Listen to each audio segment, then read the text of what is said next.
that'll turn into. Josh, you have a second? Ladies and gentlemen, welcome back to another episode of At Home with Mark. This is season 2, episode 29, and I didn't want to go to 30 because, Josh, I wanted you to be the last episode of season 2. Man, so I'm like the season finale. You are, dude. And I told so many of my friends for so long. Like, this has been since last August when I started this. So it'll be a year in August that I've been doing this. And Joey Landreth is a friend, and he was like, I'll do the first one. And I kept saying, I want to get somebody on, like Josh Scott and John Mayer would totally be into talking about Pearl Jam for an hour. I know they would. Yeah. And I'm so happy. And I want to give a huge shout out to Katie and Katrina for helping out and organizing this, because they were so great. They're the loveliest people. You got some great staff. There's a lot of reasons things work, and I am rarely the reason. Like, I do a lot, but it takes a huge team to like coordinate. So yeah, they're awesome. It's awesome to be here. I'm pumped. Dude. This is unusually fun. Like, this is gonna like, I love pedals, but sometimes it's like, okay, I'm done. Yeah. And we can. So I got decked out for you today in like my very similar fashion shirt of what you just launched. So I love it. So, dude, I want to talk to start off with, because I'm a musician now and a guitarist because of Pearl Jam. Like, my story, a quick story, my subscribers have heard this, but like, I was playing NBA jams in my buddy's bedroom in sixth grade, and he put on 10, and I lost my mind. I dropped the controller. So you're like on fire, NBA jam. What was your favorite team? Celtics, dude. I'm a huge Celtics guy. Yeah. I was Celtics or Supersonics on that game. Yeah, this is so same era. I'm 39. How old are you? I just turned 42 last week. So we're literally like right there. Oh, okay. And you know what? I found out. I think we share the same birthday, June 7th. Yeah, that's freaky. Super freaky. But so anyway, I listened to that record and I asked him if I could borrow it, and I went home. The only stereo in my house was in my older brother's room, and I listened to 10 2 more times, and I was hooked. And I told my dad I want to play guitar. And I know you have a very kind of similar thing, so let's do that first, because it's awesome. Yeah, I grew up music. It's interesting. It just wasn't like a big part of family life. My mom and dad, they're not artists. They're just not artists at all, like in any way, shape, or form. So in that sense, it was just kind of a dry, like, amazing childhood, amazing family. But like, when it comes to art, there was really never a channel. Like, there was never a path to like, check this out, son. It would just never happen. So I remember, like, even my brother, who's older, he was always into music. I was like, what? Why? He's like, love music. And then I'd even have friends at an earlier age who would like listen to music a lot, or like buy cassettes, and that CDs were kind of a thing at the time. It just become a thing, like beyond the idea. Anyway, I would stay with my brother. So he's 10 years older. And so to set that stage, I'm just say 15, he's 25. So that's the view. And he just has a massive collection of albums. And he had his apartment. I'd stay with him in the summer. And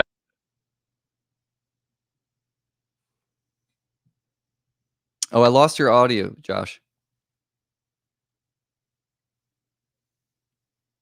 Yeah, I lost your audio, huh? Technology. We were just bragging about technology. It's all good. Nothing yet. No.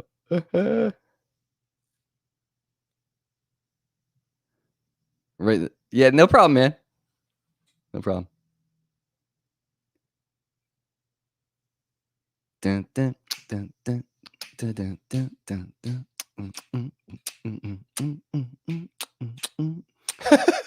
Don't get a bloody nose from the mic.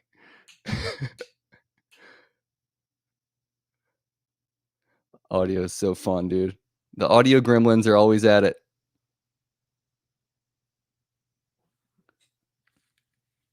We shouldn't have fed him after midnight, man.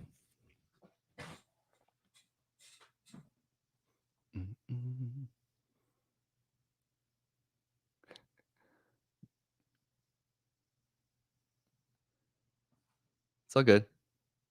We got time, man. Now? Yay! Is it clear? Is it strong? Yeah.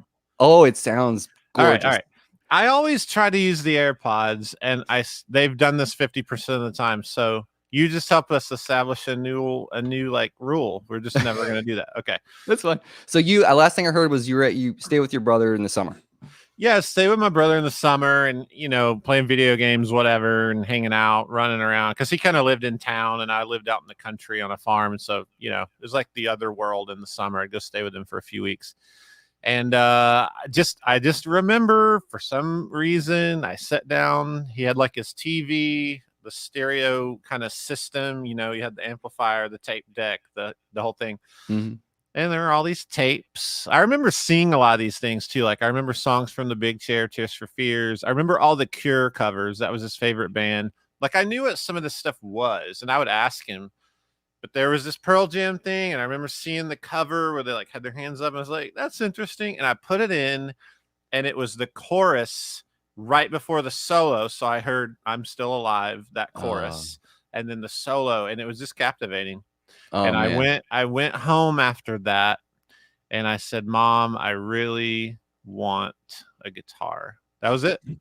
So it's the same story. Isn't that crazy, man? It is wild how influential. And I think you mentioned like John Mayer has said, no one would know it, but he's in the same camp. I mean, he actually did a post a couple years ago where he said, if not for No Code, there would not be Born and Raised. If not for this, and like people were shocked that he. Yeah. I think it's just such they're just such an influential band.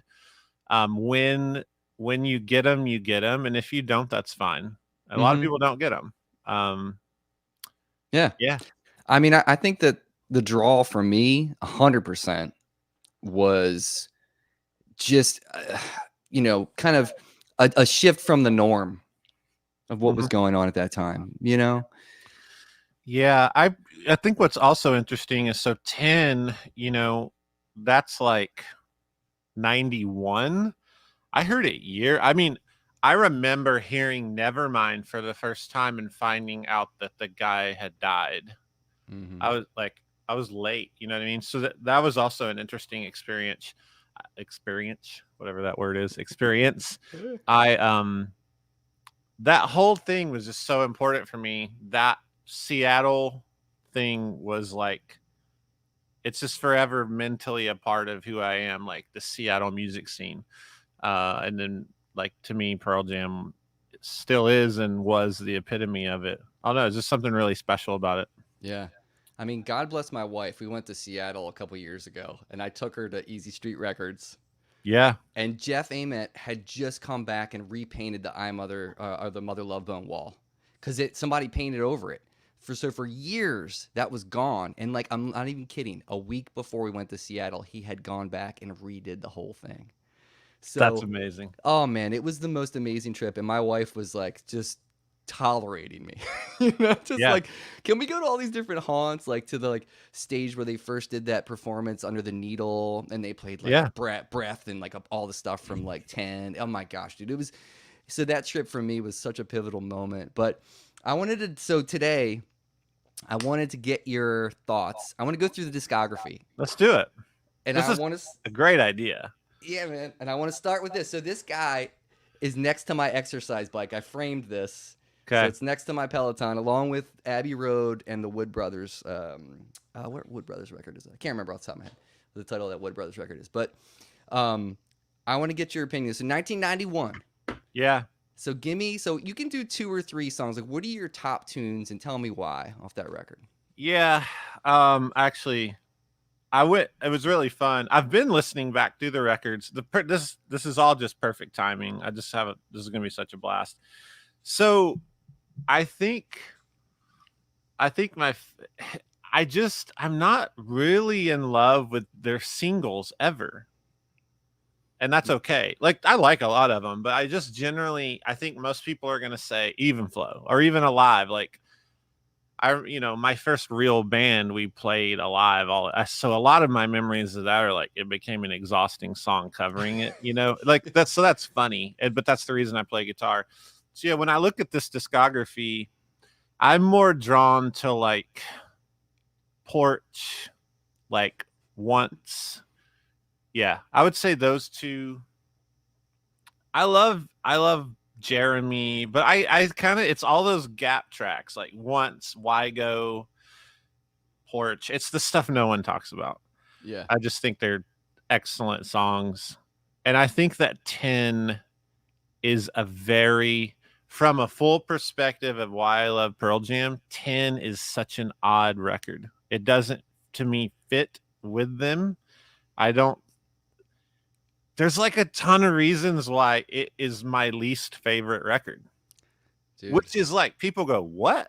it is my least favorite Pearl Jam record. I would pick live records over it. I would agree. It's very controversial. We might get beat up off air. I'm already feeling the knives in my back. But I'm the same way, man. My favorite song on that album is probably Deep. Yeah, that's another. It's like, it's hard. Those songs are like, those are beautiful, and like nobody even knows what those are. A lot of these songs, like Deep, yeah. And Oceans, oh my gosh. I mean, like Oceans is like one of the most, and that their performance of that on the Unplugged record, woo, man, so it's good. odd. And later learning that record, it's like you have this band that is in disarray, these group of guys who've played together, and then I mean, it's literally, there's a singer they find and he writes lyrics to their music and they get together. It's not necessarily Pearl Jam. That's also odd. Mm-hmm. It's Eddie writing lyrics to their music remotely in some of these cases. There's not necessarily a synergy beyond they're all really energetic and like they are passionate about what they're doing. The creative synergy is not there in the same way of the other records. Mm-hmm. When you hold it up next to Vitalogy, it's like it's a stark contrast, dude. Yeah. And I think that's what happened is like at that time, that's when like the ownership and the like leader element started switching. It was like a sea change.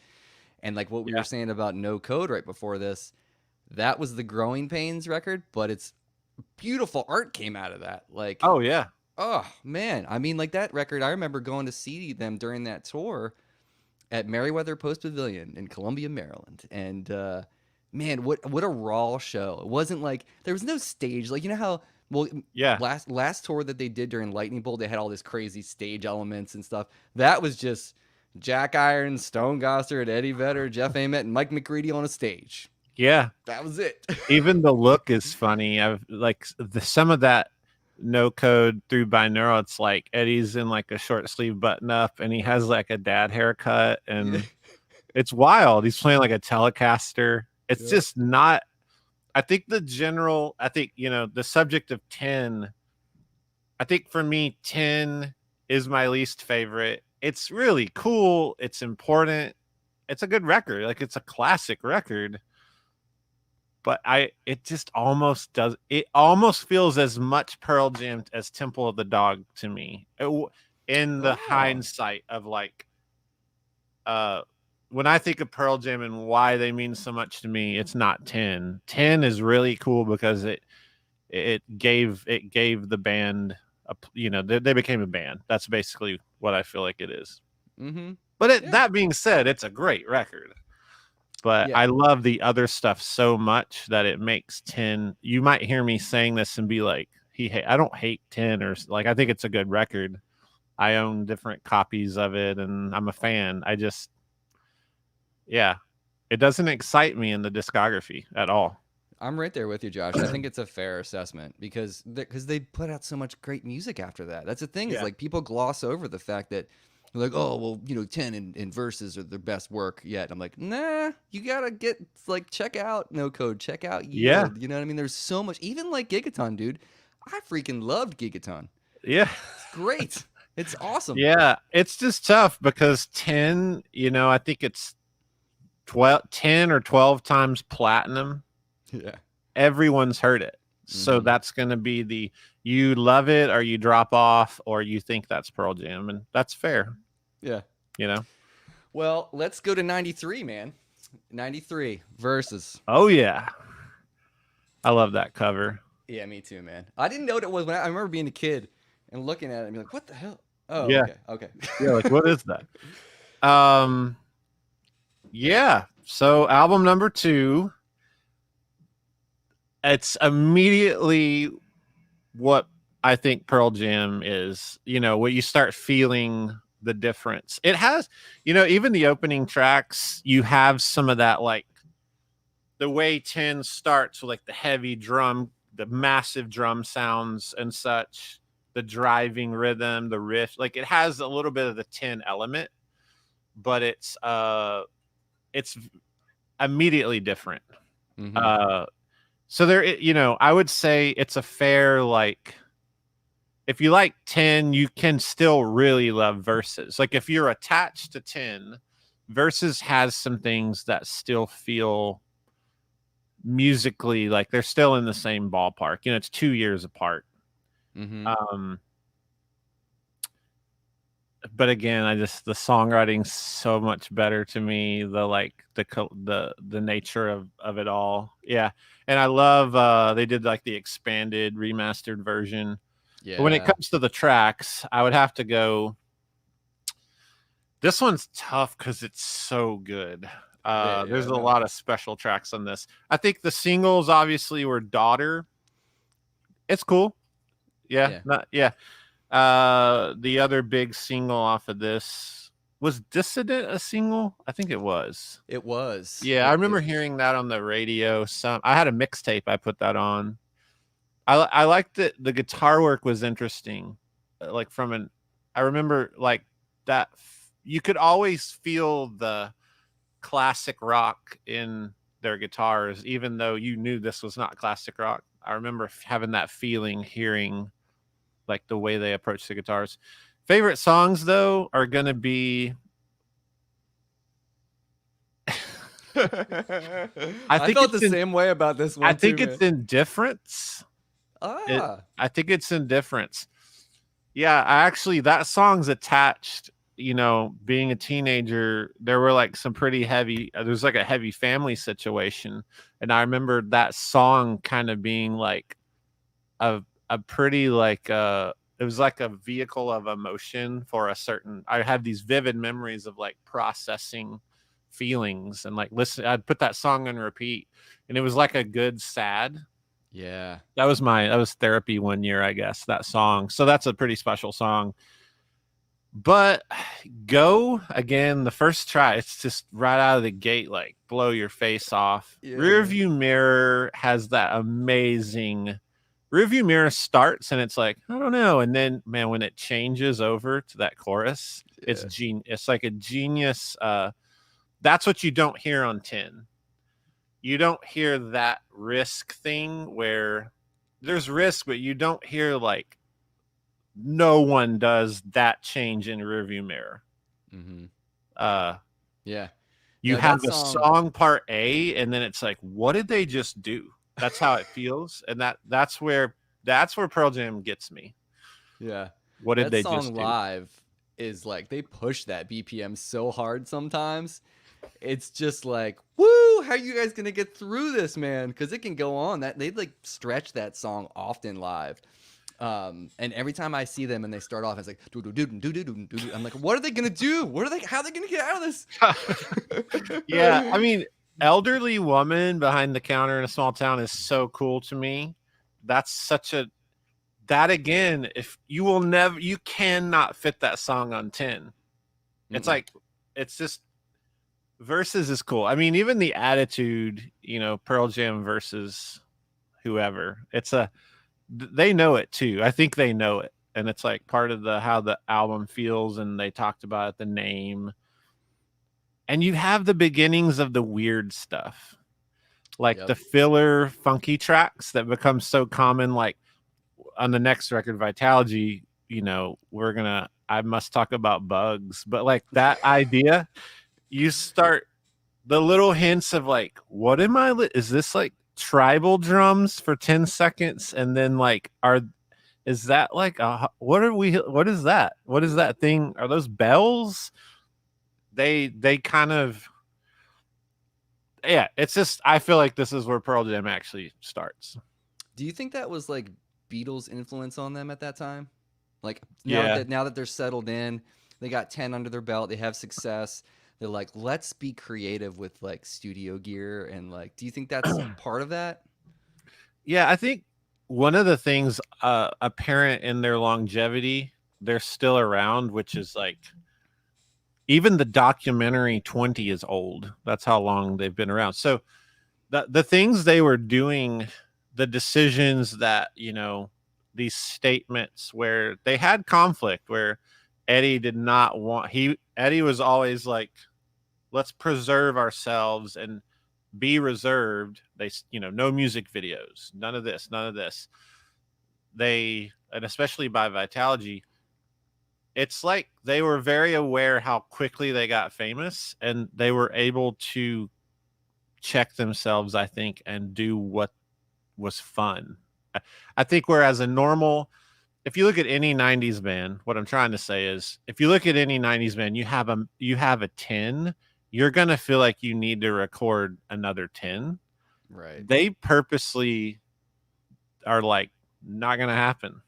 And that's really wild when you think about the money involved, the fame involved, the people that had to hate it, the fights, the tension in the band, but they stuck to it.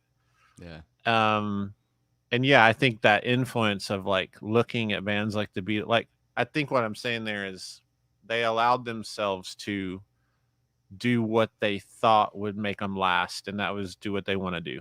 Yeah. Because if they tried to make another 10, they might last 5 more years. Yeah, I'm so grateful for that too, man. Because like by far they're like my favorite band, and they've gotten me through a lot of hard times. I'm sure, like you said too, like with Indifference. Yeah. And for me, it's funny. About 5-6 years ago, my buddies and I started a Pearl Jam tribute band where we were gonna do like one show a month. We were calling our band Lost Dogs. Yeah. And we all like got super nerdy. It's like, okay, Mark, you're gonna do the McCready thing. My buddy Rob's gonna do the Stone thing. We're all gonna like stick to it, just kind of like how like Dark Star Orchestra, which covers the Grateful Dead's music, kind of thing. And I got so deep in the weeds with that. So like learning a solo like Glorified G, the solo on that was so fun to learn and like get in Mike's head and all that. Like that, and dude, like analyzing, I went to music school and blah blah blah, but like I probably studied this music more than anything I did at Berkeley. Like when I was working on this stuff. And Leash, how brilliant is the beginning of Leash that like Jeff's playing like a triplet groove and it turns into something else all of a sudden. It's like dun, dun, dun, dun, dun, dun, dun, dun, dun. Like it's like it's that thing where you go, yeah, like I said earlier, this is where Pearl Jam to me starts existing, in the fact that they really can change. The song can be so many different things in the same song, and so captivating. And like, I often wonder how they remember all the like the live shows now that are so long, and like going back and kind of, they're not easy songs, which is also a frustration of mine when I hear people say like Creed is like Pearl Jam or something. Those comments, I just want to be like, you have got to be kidding me. Like this is such a joke, you know. Musically and artistically, and what they do it's really complex. So, you know, I mean, the covering these songs, you're not just strummy. It's like they're really tough songs. There's some nerdy stuff, dude. Like I can remember working on In Hiding, and Mike is doing some really random syncopated like 16th note. I don't know if he meant to do what he was doing, if he was like subdividing stuff, but like he's totally subdividing unconsciously what he's playing. It's really cool, man. All right, 94. Yeah. All right. Let me get something. Hold on. Okay. This is such a great album. I bought this record. I don't know if you can hear me, Josh, but I bought this record at midnight at a store that was called Record and Tape Traders in Bel Air, Maryland. And my drummer and I, at the time in our little high school band, we drove to Or no, my dad. My dad took us, and we waited in line at midnight to get that record. Anyway, shoot. This is my favorite record. Okay. It's This or No Code, and so those are 2 years apart and very different. Vitalogy is my favorite record. It's hecka hard to pick on this. I believe the time, I can't remember. I believe the timeline for me was I heard Pearl Jam wanted a guitar. I liked 10, and then I got pulled. That was, and I got into Hendrix through 10. Obviously heard Nirvana. I became a big Soundgarden fan. Like, I started, a lot of music started revolving around. Then I knew about Versus and I enjoyed it. But then I remember getting a hold. I probably heard Pearl Jam around this time. I probably heard 10 around now. Oh, okay. If that makes sense. Sure. And so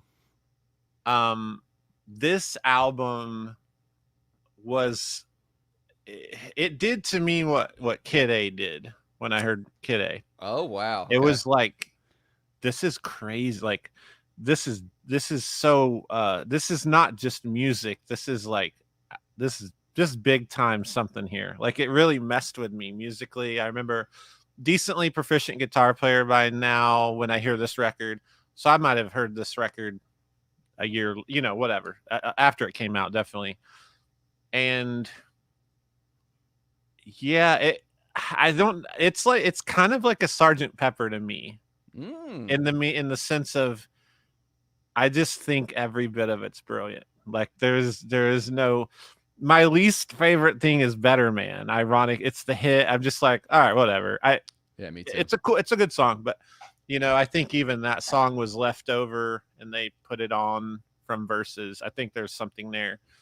But I'm thankful for Better Man's because that's good for them, and it is a good song. I'm just saying, but artistically, I'm like, this album is bonkers to me. I actually found, you ever seen this?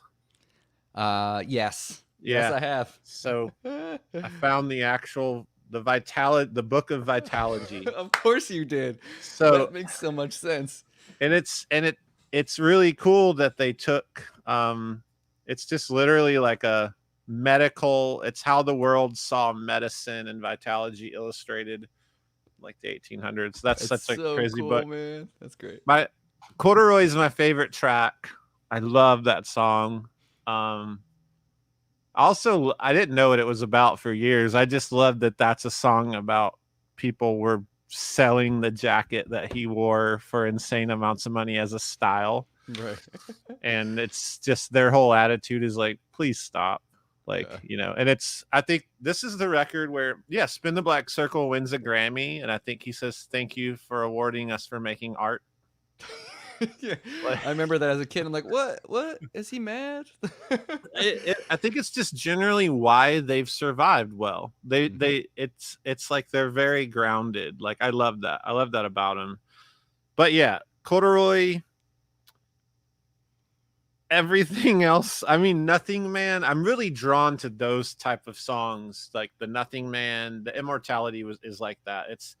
It's like the more spacious side of them that no one's really, a lot of people just are not familiar with their ability to write these like emotionally engaging songs that are not grunge. Right. I think there's so many. Not For You. Spin the Black Circle's unbelievably cool. Dude, Last Exit is my jam, dude. I know. I was about to say Last Exit. Man, that the way that song opens up. Oh man. Yeah. And you get to see the crazy, like, Stupid Mop and Bugs and all this, like, the madness of what is going on there is so fun to me. That to me is why I say the Sgt. Pepper comment. It's like, it was the first music I ever heard where I knew without a shadow of a doubt they were just making art, whatever that even meant. Like, I don't think I knew what that meant, but it was the feeling of they're just making art, and they sincerely kind of didn't care. You have to care, I'm sure. That's why Better Man's on the record and stuff. Right. But they just kind of don't care, and they're like, we're gonna That's a good track for a record. Everyone else would say, please don't put that on there. I'm sure the label was like, really? On some of this. But yeah, but Immortality, I feel like that song, that was my other pick off this record, because it's unbelievable. Yeah, and like the strat tones, like the solos, like that room mic sound. Yeah. That they'll get, like, there's songs like Half Full. Well, we can talk about that later because that's one of my faves. But like that big room mic sound, it must have been like a little combo amp just like cranked in the room. Like that thing that they get on Immortality, but it still feels like a band is playing next to you in the room. You know, like if you put headphones on, you just sit there. It's just I love opening up, when you open the record and you see the photo of how they I mean, you're seeing a room where they track these in a very different way than we hear music today. In a lot of ways, I think like a record like Vitality is the end. It's the end of a certain way of recording music, even. It's very much on the fence of where Pro Tools met music, and tape is like, that's a magical thing about Vitality to me. And I think a lot of their records, there's just something about, no code. Like there's those pictures we all have seen, they're sitting in a round, they're in a circle, they're making, it's like, let's just jump in there. Well, you know what's funny though? So we got Merkenball in between. Yeah. So like I got Id, Long Road. I mean, both of those songs are gorgeous. To me, those are tied. That is tied to the No Code in My Brain, and the Neil Young record as well. Such a really cool like detour. Yeah. But what's interesting too about it is like, think about all the music. Like they put out a ton of records in a really short period of time too. A ton. So and they were touring. Yeah. Yeah. Like super prolific. But by the time we get here, I think this is the point at which people jumped ship. Sadly, people they lost ran out. Yeah. Super, like Olympic running. This record was so weird when you first heard it, but like, I mean, Habit, for instance, like anyone that's like hasn't heard a Pearl Jam record in a while and they hear that, they're like, did they turn into a punk band? What's going on here? Yeah, this is where, if you liked them before, you probably stopped here. You had a hard time with Vitality. You loved Versus. You probably walked away here. And this is the sad thing. I think the way this record fell, like 96, Wonderwall is still all over the radio. It's like 96 is really interesting. You have the beginnings of like, even like Third Eye Blind, Self-Titled. You have this late 90s music, and then you have No Code, which is by all definitions a folk rock record. I think folk is just where they were. Like there's something about this that's so unique. A lot of people who would love Pearl Jam never got to hear this because marketing, the fact that they don't do videos, the fact that their audience was with them, a lot of them left, and people who would have loved this never knew it existed to this day. Yeah. That's the maddening part of this era. So what do you do with that? It's like, there's so many people that would love No Code, and I still can't convince them that. It's funny that you say that too about being a folk rock record. It's almost like a Wilco album in a way. Yeah, to me, it late 90s. It has I mean, I like, just listen to Off He Goes or Around the Bend. This is Americana before Ryan Adams, before with the Tweety. There's stuff going on. There's Sun Volt, and there is Americana, but this was like, I would love to know what they were listening to. That's always been a discussion. I would really love to know what happened. Obviously, Eddie is writing a lot, playing guitar, massive, and that's been happening. But if 93 is Versus, 96 is only 3 years later. What are those records that they're listening to? It's a totally different game. Yeah. Yeah. Because I haven't heard, I mean, I guess here and there you can hear the Who's influence, obviously. Sure. Yeah. But not like blatantly, you know? And No. obviously, like, that was a big band for those guys. Like, what and is for Eddie. Red Mosquito? What is that? What is it? I've never heard anything like that song. In My Tree that's where you first hear what you're gonna start hearing in some places. Like, there's this strange, the rhythmic strangeness, like some of that driving thing is so strange to me. Like, good strange from other bands. They're not afraid to like not do a pocket rock song. Yeah. I don't know. Sometimes the opening track is so different. Look at all the other opening. Look at all the other opening tracks. Every other record's opening track is like, it's like these huge drums that like punch you in the face. And this is like Sometimes is the opening track.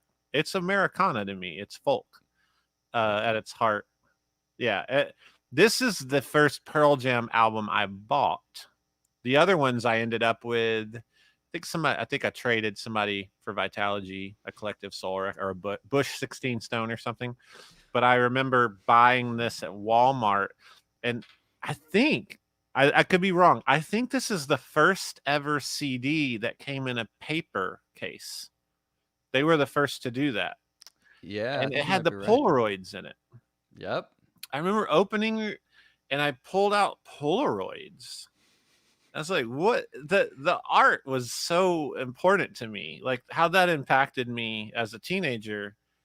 They cared a lot about things that were beyond the music. And I thought that has always put an impression on me.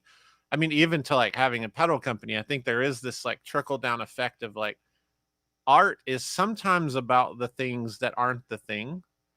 And with this album particularly, the fact that those pictures were in there was like so mind-blowing to me, because I was the kid. I would get a CD, I would buy it, I would memorize the musicians, the engineers, producers, I would read the credits. I was obsessed. I had nothing else to do. We had 3 TV stations. I lived on a horse farm. I would lay in my bedroom and I had Polaroids. Like, what is this? Yeah, that made such an impression to me.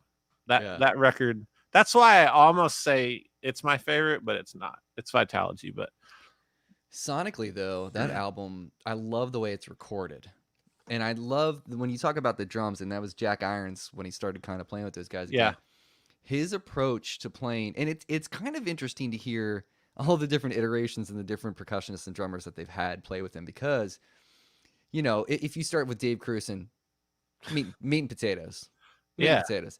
Dave Abraziz, way too many cymbals. Like, way too much flair. And then he broke Eddie's guitar, and then everything broke loose for him. But then Jack Irons has this touch that is distinguishable between. If you hear Matt Cameron and you hear him, you know, like the way he snaps a snare is way different than the way that Matt hits a snare. Yeah. You know? And I love it. I love the way it sounds, and the way they captured his performances on this record. That's probably one of my favorite drum sounds from all the Pearl Jam records. I wonder. There's a lot I don't know, and it's probably you might know. No Code to me, just even if it's not, it just feels like they tracked it with a lot of bleed, and the drums. It's very which lines up with the Neil Young timeline and the philosophy of recording, and it just had that to me, from an engineering perspective. My favorite drums are usually drums with a lot of bleed in the like guitar. We may not know, but the overheads may have guitar in them. There may be, and those things make things, everything glues on the edges differently. Yeah. And the drums are really cool. And the guitar sounds on like Hail Hail. Whew, man. Just super punchy, super like in your face, and you can hear the single coils on that track. You know what I mean? Like, it's made in a very different way. It's just when you look at, I actually have these notes here. 10 is 13 times platinum versus 7 times platinum. Vitalogy 5 times. No Code 1. Man. So they just kept losing fans. They Yeah. kept losing fans, but in my opinion, made better and better records, which is I think proof of really good art. Yeah. Because it spoke. This is my opinion for what it's worth. There people that needed what they did. It was so like me. It was so elemental to me. Fewer people were impacted more.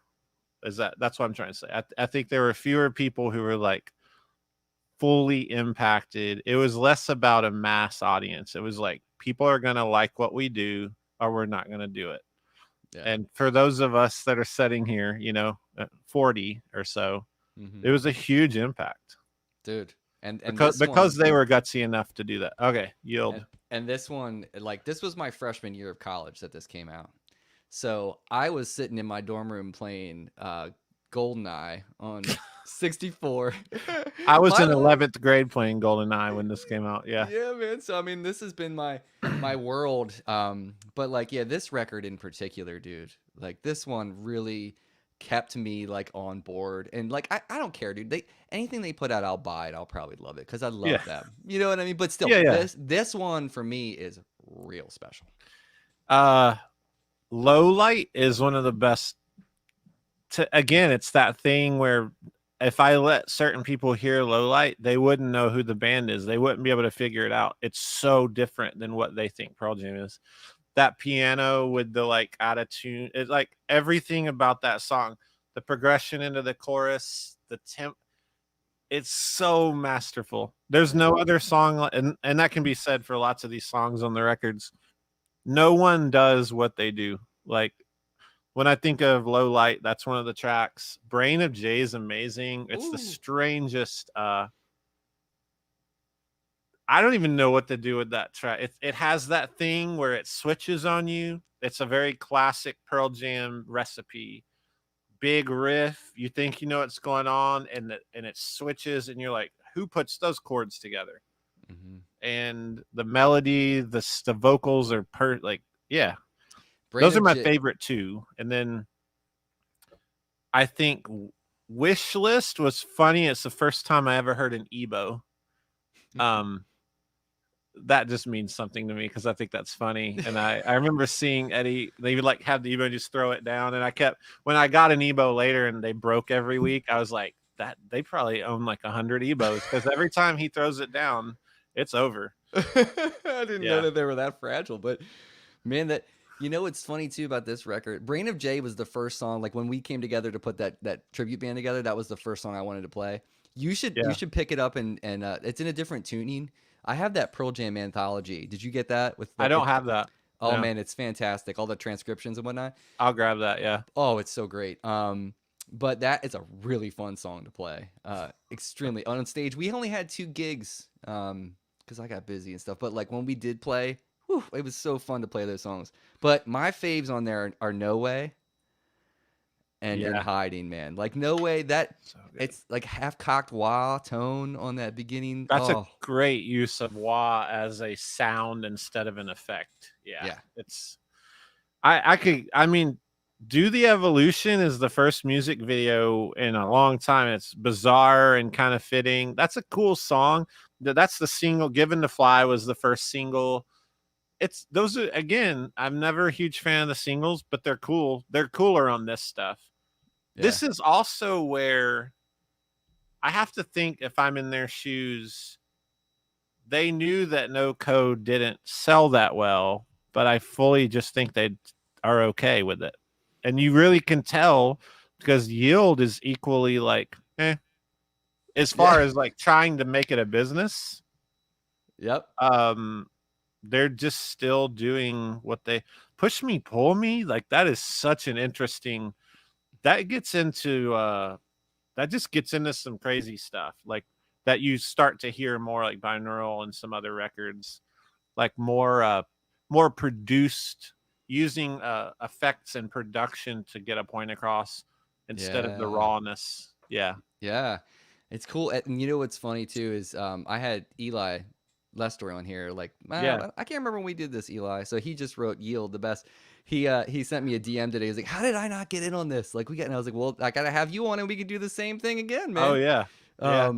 But it's funny because that record, I have so many fond memories of listening to that in my dorm room. And you know what's crazy too is during that time, do you remember hearing about the Tibetan Freedom concert? Yeah. Oh yeah. I was there, and that was a nutty like roster. So I mean, like I saw the Chili Peppers, I saw Pearl Jam, I saw the Beastie Boys and Radiohead, and the list goes on in one day. In Washington D.C.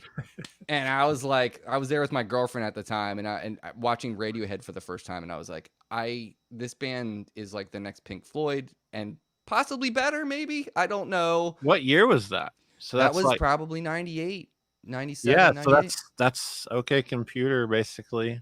Oh, wow. Yeah. Man, it was a crazy, crazy show to see, and it was all day long. And I think Dave Matthews played, and like, yeah, it's wild. Oh my gosh, dude, it was crazy. All right, binaural, because we got to cook here. I don't want to keep you too long. It's my senior year. Had the T-shirt. There's a picture of me and my band. I think it was like some random show, and I'm wearing a binaural T-shirt that I ordered through that catalog where you get band T-shirts. Oh yeah, I'm wearing like Dickies and a binaural T-shirt. Of course. Yeah, this to me, man, at this point I have been exposed to things like I'm pretty sure I'd heard Kid A right now. I was buying records the night they came out, like you mentioned. I'm a little older, like I'm really obsessed. This is the beginning of obsessive Josh. Like this is collector. Like I have gone into, I'm considering myself an adult, as all 18-year-olds do, and I'm like fully engaged in the madness of music. This record, Sleight of Hand. Oh yeah. The Brendan O'Brien approach, like the drums, just that whole thing. It's the kind of song, again, I want to strap someone down and have a playlist and go, this is Pearl Jam. You didn't know this. They do this. They do this. It's that thing where I'm like almost enraged when I hear the comment like Pearl Jam's like Creed or something. And then I want to play Sleight of Hand and like torture them with that on repeat and be like, never say it again. Never say it again. Or God's Dice. Yeah. Oh man. Really, I do like Nothing As It Seems. That was the first single. I love that track. We covered that. That's nice. A lot of this album feels spooky. It does. Like, it has like, I remember reading where they did a lot of parallel reverb on like the masters, even like they would do the 2-track and put verb on the whole mix. If I'm remembering that, like there's this darkness to this record that's like, it just, things linger. Like if you hear a drum groove, it feels like it feels very different. It feels spacey. It's an ambient Pearl Jam record, sort of. It is, or at least some tracks are. Yeah. No, I would agree. It's funny. I feel that way about the self-titled record about a couple tracks too, like spooky. Like made me think of. Well, I'll reveal that later. But I think "Rival" is probably one of my favorite Pearl Jam songs. Yeah. That song is so great, and I love the fact. And originally, I was like, "Is that a pig?" It's a dog in the beginning. That right. But I love that. All right, cool. So then we kind of do the whole Lost Dogs thing, and all the B-sides. Like what's your favorite B-side? It's Yellow Ledbetter. Okay. And that's fine. Okay.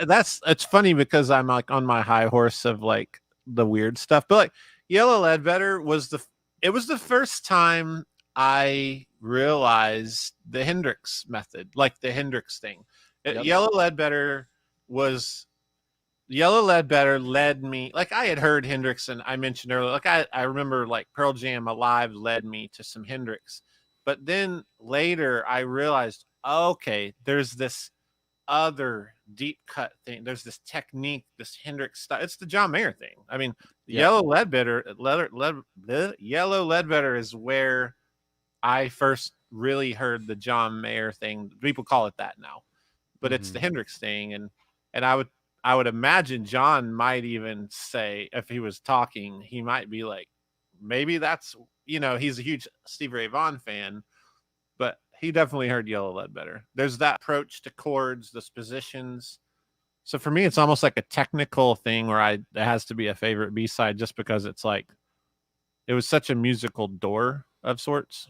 Yeah, I know.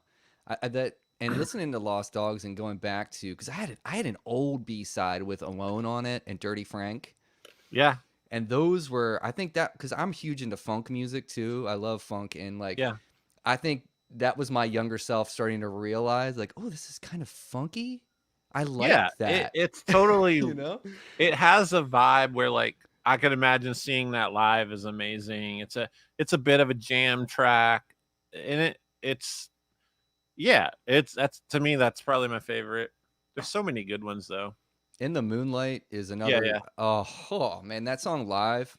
Yeah. Forget about it. Matt Cameron is a mad scientist. I don't know how those guys keep up with him. It's like, Right. I mean, playing in that odd time signatures. All right, that's another big thing about Yield Binaural is he joins, and that is a massive shift. I think as much as Eddie fronting, writing in a lot of ways and playing guitar, Matt's drumming, like you were saying, it's like they become that's like the matured version of them, maybe because they've stuck with that feeling. Yeah, for sure. He's a very and he writes some of the songs, which people don't know. That when I gotten to know him, messaging, we talked, and he has JHS stuff, and like I started realizing we had this whole conversation, and he's like, yeah, like when I wrote, Fixer, and I was like, wait, and he's like, yeah, I like write riffs, and then like he's actually writing music. And it's a funny thing that the drummer is one of the songwriters, and that's huge. They didn't have that before. No. And he was in Soundgarden. I mean, what a creative that's an irreplaceable, unexplainable person to have in your band. Like, yeah, I mean, Super Unknown is one of the greatest records ever recorded too. Yeah, I mean, it's amazing. Period. So Avocado is next. Yeah. Well, you know what? I skipped. Riot Act was first, then Lost Dogs. Yeah. So, but this one's great too, man. There's like, and I think this is when Boom entered the band. I believe, maybe. I think it is. Yeah, I think so. Okay. Yeah. But and adding keys to Pearl Jam, I had no problems with that. I know a lot of people are like, boo, like, and I'm just like, no, man, like it's okay to have texture, and like there's periods of time when keys and organ and stuff are totally relevant in this music. Yeah, I think it's another like longevity thing. They are such a live band, and they know that their fans know that. That's like a part of the draw. Mm-hmm. That playing live, it's just a more creative thing. I think there's more ability to change a song up and have fun. I think it's awesome. Favorite tracks on this, probably Can't Keep, and it's funny, I really love Bush Leaguer, and I love I don't know, I kind of don't know. A lot of this just feels like I kind of categorize it as they're all just kind of the same to me. They're really good. This one feels, I think there was a place in where I was in life. I didn't miss this record. I actually think I bought and heard this record almost a year after it came out, being a huge fan. I was super busy, and like I had crazy stuff going on. So I almost like had a backtrack experience with this and was already on the next record, which is the self-titled. Mm-hmm, mm-hmm. This kind of feels like a lost record to me in my memory a little bit. Yeah. Well, if anybody in here hasn't listened to that record, check out Half Full. Like I was saying earlier, the guitar sounds on that are amazing. Eddie's voice sounds amazing on that. That first line, like coming down the mountain, like thing. Yep. Oh man. And Save You, that song. Yeah. It's full of amazing songs. Yeah. That's probably the most unknown record, maybe so. Yeah. Might be right. Well, let's go to Avocado, because this one this is probably the record that I am least connected to, but I love a lot of the music on it. Like Severed Hand is a brilliant tune. Big Wave, I love Big Wave, but like this, for some reason, this record I didn't feel as connected with at that time. Maybe I had something going on in my life. Maybe I was in an in-between. That's kind of how I feel about the last. For me, it's literally tracks 1 and 2. It's Life Wasted, Worldwide Suicide. Yeah. This record to me has a feeling of It almost has the Radiohead The Bins vibe, where it's like it's a rock record to me. It's just a good rock record, which is funny to say Pearl Jam made a rock record. It's like, Duh. but what it is it's, you know, Versus and Vitalogy are rock records, and then you have like we were talking about, the more experimental ambient Pearl Jam starts to appear, like weird songs. This feels like a straight ahead rock record is what I mean. It's like I can depend on hitting play and Life Wasted comes on. It's like power chords and killer drums and like just it's just there. Like every track just feels like, yeah, that's a good rock record. I don't have to. It's kind of that thing where you like put on a Weezer, you like Weezer Blue Album or Green, and you're like, it's just that. It's like, you know what you're getting. Right. Pinkerton was very different than, like I just love, and the tracks you mentioned. It is tracks 1 and 2, ironically. And that's a single I like for once or twice.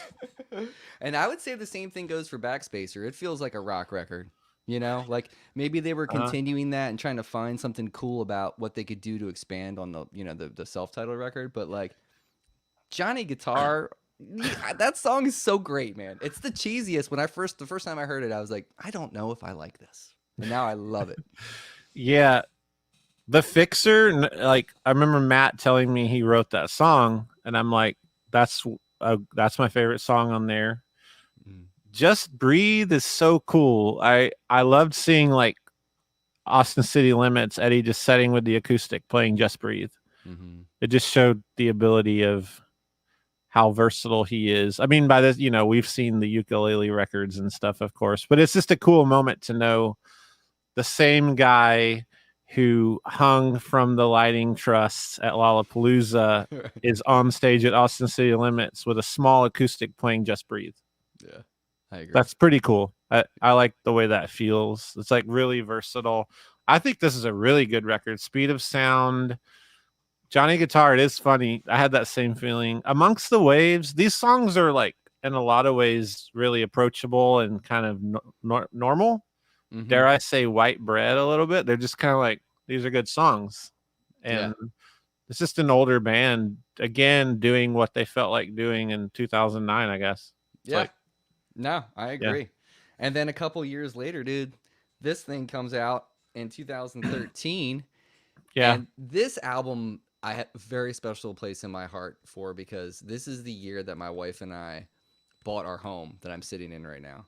Okay. Yeah. And when this came out, we were under a lot of stress. We moved here.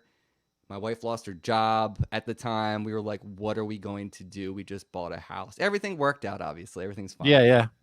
But this album got me through some nights where I felt like I didn't know what to do. You know, when I was like, please, Pearl Jam, come save the day. But anyway, so go for it. Mind Your Manners is my favorite track. I don't know what I generally, I think maybe there is a theme here. Like these newer records, I generally listen to them as records. I do that with everything, but I think some of the early tracks are some of the records like Vitalogy or Versus or even Yield and Binaural. There are singular tracks that I will put a record on to listen to the track. Like something means a lot to me or some attachment or memory. With these newer records, I just listen to the record and they're kind of like a cumulative experience. I actually don't like, this record is a certain mood and I put it on the other day. Yeah. They feel a little, Lightning Bolt itself. Yeah. I just approach them differently. Yeah. Yeah. That song Lightning Bolt at the end, that, the outro of that song is so triumphant and so like that. I've seen them play that twice live. That would probably be my second favorite. You know what I mean? Like the whole crowd's bouncing. Like, oh, that song is so great. All right, and then we've done this. We've gone through the discography. I didn't think we'd be able to do it because I talk too much. No, that's okay. Like I said, freaking loved this when it came out. Yeah, and I was like, when I first heard Dance of the Clairvoyance, I was like, okay, is this going to be like a Talking Heads record? Like, what's going on? I'm on board, but what's going on? This will forever be a COVID-19 shutdown record for me. I mean, yeah, Dance of the Clairvoyance is one of the coolest songs they've ever done. I immediately was like Talking Heads all day. Like I think a few of us caught that. And it has this also like, are they listening to Arcade Fire or Yeah. or is, which is really weird, like for them. I just, again, they allow reinvention even if it doesn't work for more than a record, and it's like I love that. I love knowing I can put on Avocado and get my Worldwide Suicide like rock fix, but I also love knowing their next record will have something really bizarre on it and I'll have to fight with it, and that's really fun. Yeah. That's my favorite thing about yeah. my favorite artists. So like Pearl Jam, for instance, or Charlie Hunter. I put him Yeah. in this category too, like fearlessness. Just do you, man. Like, you know, and the people, it's like you build it, they will come. Like your fans will be there for you. Yeah, I think some of the best, when I look at Pearl Jam, I think of, we've been this to people and people have been this to us. It's like you have a friend or you are someone's friend. And then when people get older, the friends I had when I'm 25, I don't have, I have one of them. And then I wouldn't even like myself at 25. Like you just keep changing as a person. So it's natural to go. A band just has to change because it's an organism. It's like, you know what I mean? And then you might not like it like you did when they were younger, but I love that they're not just, there are some bands are very famous still, and they just do the same thing, and it is maddening. And it's like, it feels like a money grab, which whatever, it's a business for some people. With them, I really do feel like a person evolves. They're just like, yep, we're going to try this. And even if I don't love it, I'm going to really like it, because I think that's, with a band like Pearl Jam, for me, I think for you the same way, it's like, it's a little bit like a creepy relationship that they're just giving us records and we're like, we're their friends. Yeah. You know, it's like we know them. Yeah. So there's a buy-in for us. I think they could put out like a country record and you and I'd be like, this is amazing. Yeah. Right. Yeah. and it's the nerds like us that talk to each other and get on the phone and like, so what did you think? I'm like, I love it. I'm like, yeah, me too, man. You know what I mean? I think it's funny to that last record. I think Gigaton, like my kid is 10 now and she knows Pearl Jam. She knows the Brothers Landers. She knows the Wood Brothers. She knows the Beatles, like all these bands that I spin in the house. And like her favorite song and mine too on that is probably Quick Escape. It's really good. Yeah. I mean, the first 3 tracks on there, it's like right to the jugular kind of thing. And they still do it. They still got it, man. That's the thing. They still got it. They still got it. It's a little different every time. They still know how to throw back. They're still the same band, but they stinking did a Talking Heads sounding thing, and I've never been more excited. I know. Because I was just like, this is amazing. Like I never saw that in them. Yeah. I never saw that song. I mean, I was like freaked out a little when I first heard that track. Yeah. Me too. I did. I felt uncomfortable, and then I played it like 3 times. I was like, perfect. I did the same thing, Josh. I remember watching or listening to it and being like, hold on a second. Did I really hear that? I think I need to listen to it again. And I probably listened to it 3 or 4 times, but yeah, it's such a good record. Everybody should have it. But let's do this real quick, Josh, before we head out. I usually do this thing with my guests. It's called the lightning round get down. Okay. And it's like a this or that kind of a question thing where I usually do it. The first question is always like Lennon McCartney. That's always my first question. Let's do it. But this is all Pearl Jam related. Oh boy. Yeah. Because it's McCartney. It's me too. All right. So we got a cruising altitude of 105 BPM for a little suspense here. Gossard or McCready? McCready. Okay. Singles or PJ20? What's you broke up? Oh, singles or PJ20? 20. We'll do 20. Okay. Dave Aberzies or Jack Irons? Jack Irons. Mookie Blaylock or Pearl Jam? That's tough because of NBA Jam and my relationship with 90s basketball. Let's say Mookie Blaylock. Sure. Yeah. Okay. All right. The Once intro. Was that inspired by Phil Collins or not? I've never thought about that. Right. I don't know. I have to no answer on that one. That's interesting. Yeah. Right. That was the first thing I thought of when I was a kid, surprisingly enough, in middle school. That's so real now that you say that. Right? Alone or Dirty Frank as far as B-sides? Alone. Okay. Stone's use of the Boss acoustic simulator. Do you approve or do you not approve? I approve. Do what you want, man. Just try stuff. Okay. All right. Eddie's Uke album. Take it or leave it. Take it. Yeah. Okay. Yeah. All right. As far as like famous covers that Pearl Jam has done, would you prefer to hear Rockin' in the Free World or Baba O'Reilly? Rockin'. Okay. Yeah. All right. And then out of all these albums, Josh, that we just walked through in this discography, if you could, Sunshine of the Spotless Mind, you could erase it from your memory like you've never heard it before, just so you could go back and listen to it for the first time, what album would that be? Like it's lost and we're given it, like it's given to us. Oh man, never heard it, just so you could experience it again for the first time. It's probably Vitalogy, yeah, because or No Code. It's that period. Okay. Yeah, I secretly hope there's like an entire album in between those that we have not heard. There may be. You never know. That's the kind of stuff they're still putting Hendrix records out. You know, I'm like, come on, there's something there, isn't there? They got some B-roll somewhere, man. The size of that studio they have and that vault, they've got stuff.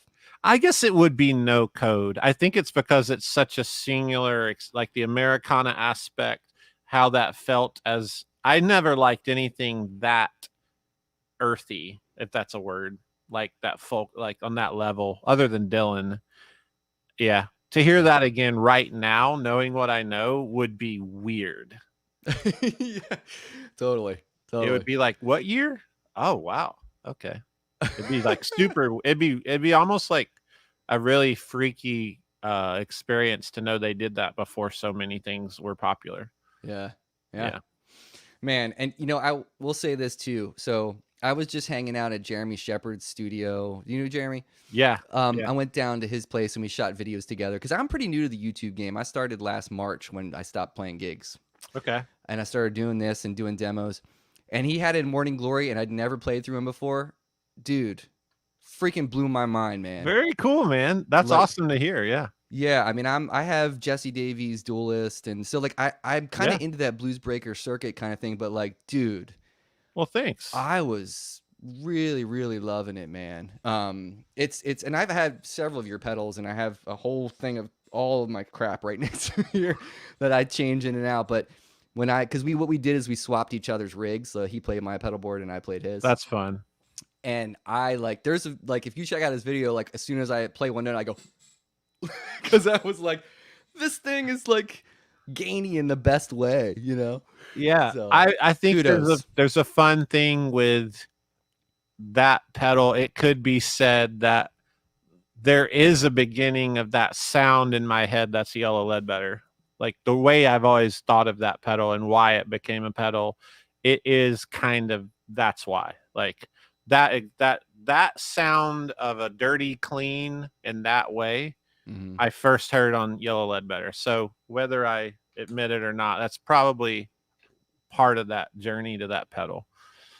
Yeah. Well, I'm going to buy it now because I loved it so much when I So, and then also really quick, thank you so much for doing this. I know you're a busy dude. This is fun. It really means a lot to me, man. And like I said, there's two people that I wanted to do this with more than anything in the world, and I really appreciate you being the last episode of the season. I love your channel. I love what you do. And I love what you build too, man. So thank you so much. Thanks so much. This is a blast. Yeah, I'm excited to maybe turn some more people on to the challenge of listening to music they don't think they like, that they've never heard. Right. So, yeah. Yeah. Amen. That's the dilemma with Pearl Jam. Yeah, and everybody that's in here, like all these songs that we were talking about, like do yourself a favor and like go back and listen to this stuff because we're not joking. Like we obviously both are really passionate about music, and these are good albums. Like, they're very good. Yeah. Yeah. So go listen to No Code. I don't know how you can't not like it. Amen. Yeah. All right, guys. Well, Josh, thanks again. You guys take care of yourself, take care of each other, and we'll see you next time. All right. Bye-bye.